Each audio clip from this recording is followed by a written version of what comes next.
Aujourd'hui, je vais te parler de mon expérience avec le jeûne intermittent. Donc je tiens à préciser que c'est vraiment mon expérience, mon ressenti. Je me suis un petit peu informée sur YouTube, voilà, pour avoir plus d'informations. Mais je suis pas experte, loin de là. Donc je vais juste te dire ce que moi je fais, comment je le fais et ce que j'ai ressenti et qu'est-ce que les changements que j'ai vus. Donc j'ai commencé le jeûne intermittent mi-juin, début juin peut-être. Et c'était parce que j'avais tout le temps le ventre gonflé. Et j'en avais marre quoi, genre dès que je mangeais quelque chose, mon ventre était super gonflé, je me réveillais le ventre gonflé. Et je voulais trouver une solution. Donc j'ai pensé à certains régimes, mais je me suis dit, bon, je préfère juste manger équilibré, manger de tout plutôt que me restreindre. Donc j'ai vite abandonné l'idée. Puis j'ai entendu parler du jeûne intermittent. Et en fait, donc pour ceux qui ne savent pas ce que c'est, j'explique en 2-3 mots. Il y a différents jeûnes intermittents. Celui que moi je fais, c'est le fait de manger pendant 8 heures et de jeûner du coup pendant 16 heures. Donc j'alterne entre le jeûne et le fait de manger. Alors ce que moi je fais donc, c'est je mange de midi à 20 heures et je jeûne de 20 heures à midi. Dans la théorie. Donc parce que la pratique, bon, c'est pas exactement ce que je fais.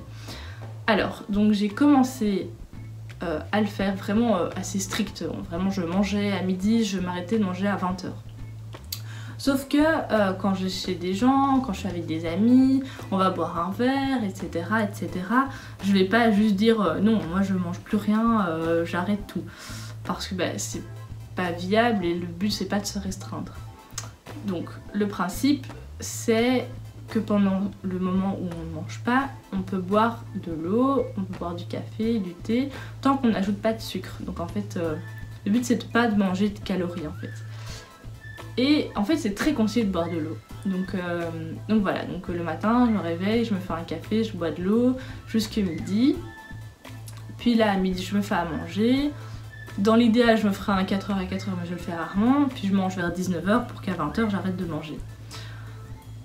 Donc c'est ce que j'ai réussi à faire les 2 premières semaines, un truc comme ça. Puis après, j'ai été voir des gens, des amis. Et du coup, j'ai commencé à être plus flexible. Je mangeais entre midi et 14. Et j'arrête de manger entre 20 et 21h. De temps en temps, je me permets une petite glace, un petit truc plus tard, vers 22h parfois. Mais j'essaye de jamais manger avant midi. Voilà.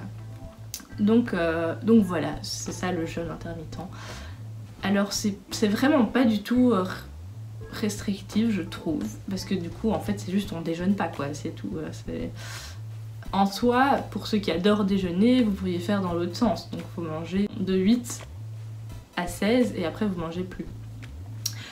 Mais du coup voilà. Donc en fait ce qui est bien avec le jeûne intermittent, ce qui fait qu'il y a des résultats, c'est qu'en fait grâce à ça, le fait de ne pas manger toute la journée, votre corps n'est pas sans cesse en train de digérer. Parce que du coup c'est très énergivore pour votre corps, c'est fatigant pour vous aussi, enfin vous avez déjà dû le remarquer, parfois après un gros repas vous êtes fatigué parce que votre corps est en train de digérer quoi. Et donc moi c'est ce qui m'a fait tilt, c'est je me dis si dès le matin je suis en train de digérer, je ne serai pas efficace.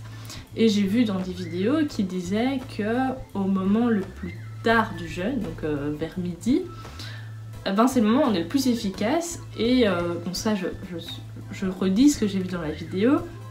Apparemment faire son sport à ce moment-là c'est le meilleur moment parce que du coup on va vraiment puiser dans les graisses profondes parce que bah, du coup on peut, comme on a rien, on est au moment le plus bas caloriquement, du coup c'est à ce moment-là qu'il y a le plus d'effet. Bon, je ne le fais pas donc je peux pas me prononcer là-dessus, mais voilà, c'est un truc qui se dit.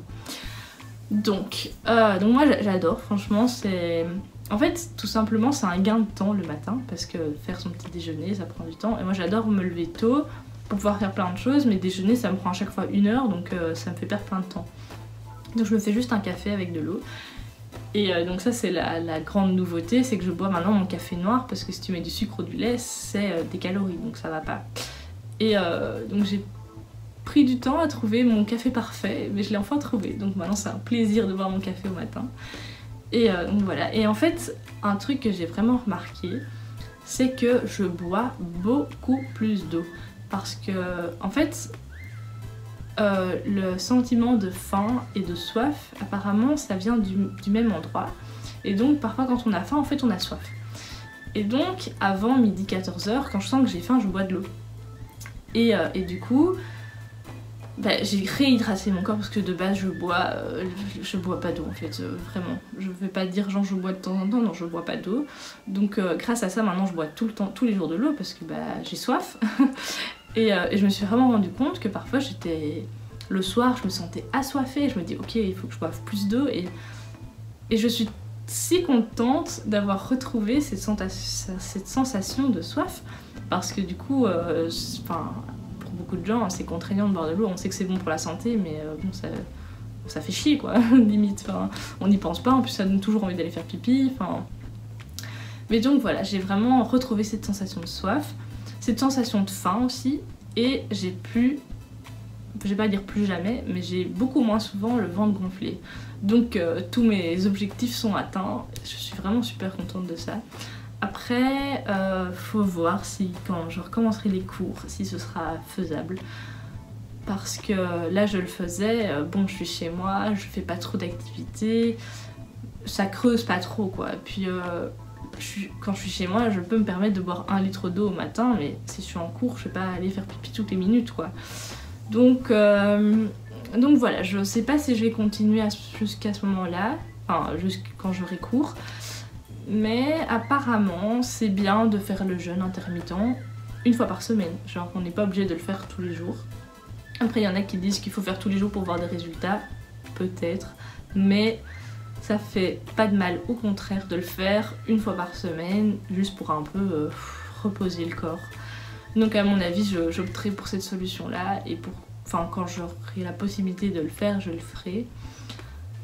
Mais donc voilà, je pense que j'ai dit un peu tout ce que je sais sur le jeûne intermittent.